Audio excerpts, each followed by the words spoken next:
attempting to arrest a guy who was about to blow himself up. By the way, he blew up his own children as well. Not the sort of man that I would want back in Britain. But you know, it does show the danger of Jeremy Corbyn, the dangerous naivety of a man who could become the British Prime Minister. And don't you tell me that can't happen, because in 2017 he came dangerously close. And part of the reason for that is because of support of young people. Because if you read the mainstream media or the newspapers, you'll be told that young people absolutely love Jeremy Corbyn. After all, he's just like Father Christmas, an old man with a white beard promising free toys to naive kids. But one 15-year-old from Gloucestershire has thrown off the reputation that young people have for loving Corbyn by tricking him into signing a document admitting his support for terrorism. That young man is Thomas Chambers, and he's here right now. Thomas, how did this come about?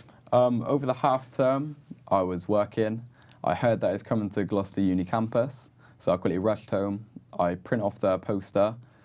On the poster, it says how he supports terrorism, he's an anti-Semite, he's on the Iran TV payroll.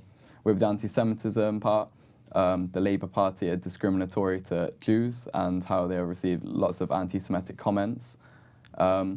With the terrorism part, he stated he's friends with Hamas and Hezbollah. Also with the Iranian TV part, he got paid 20 grand to go on their TV show, and Iran are the people who doubled down on a threat to attack Britain recently, and he's gone on their TV shows. Wow, look, I mean, one of the things that people say about young people is that they don't know a lot about politics. I mean, clearly, you've pretty well briefed yourself on this. You understand what's going on.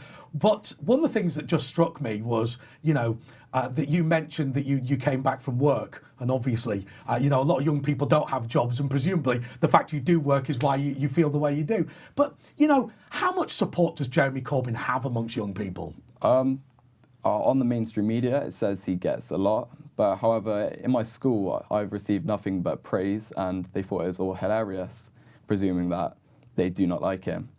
And also, you know, it was supposed to be a big meeting at Gloucestershire University, but you reckon it wasn't quite as big as what they were saying? No, I saw probably about maximum of 5 students there. The rest were all old people.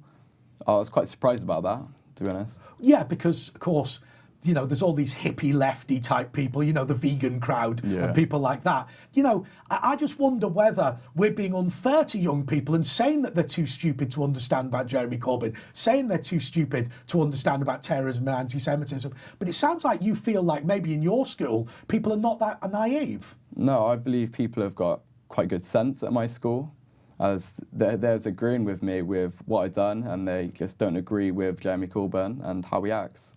And if you were to be, I know you're not able to vote at the moment, you're only 15, but what would be your message to young people across the country about the dangers in this election?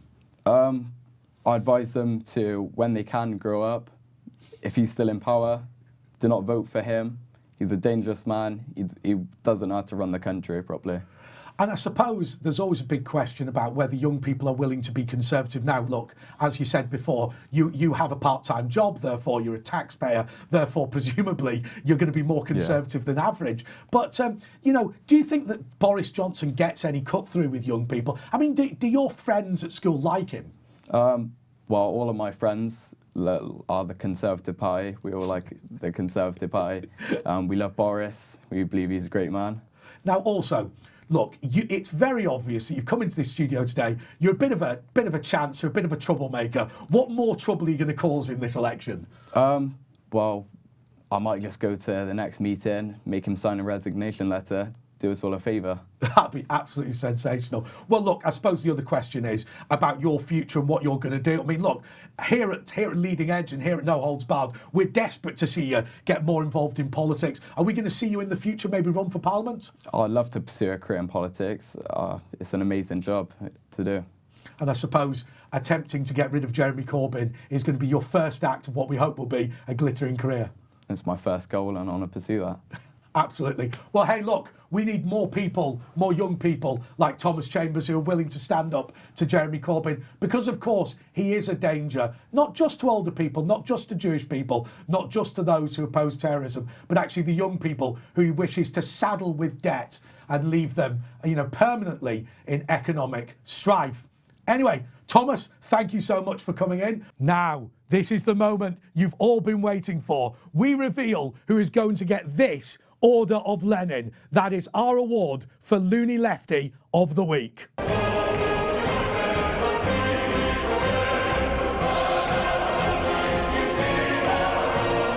And this week we've got two nominees, Prince Harry and his lovely Hollywood snowflake Meghan Markle. Not content with jetting around the world while simultaneously bleating on about climate change, these hypocrites in chief are now snubbing the Queen's Christmas family get-together, which, always remember, might be the Duke of Edinburgh's last one, as he's 97 years old. This isn't the first time Meghan has snubbed the Queen. When she edited Vogue, she dedicated the front page to significant women.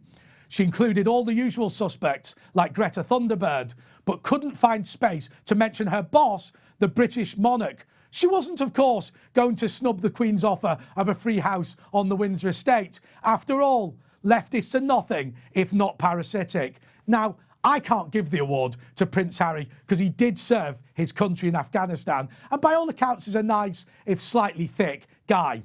I say Meghan has led him astray.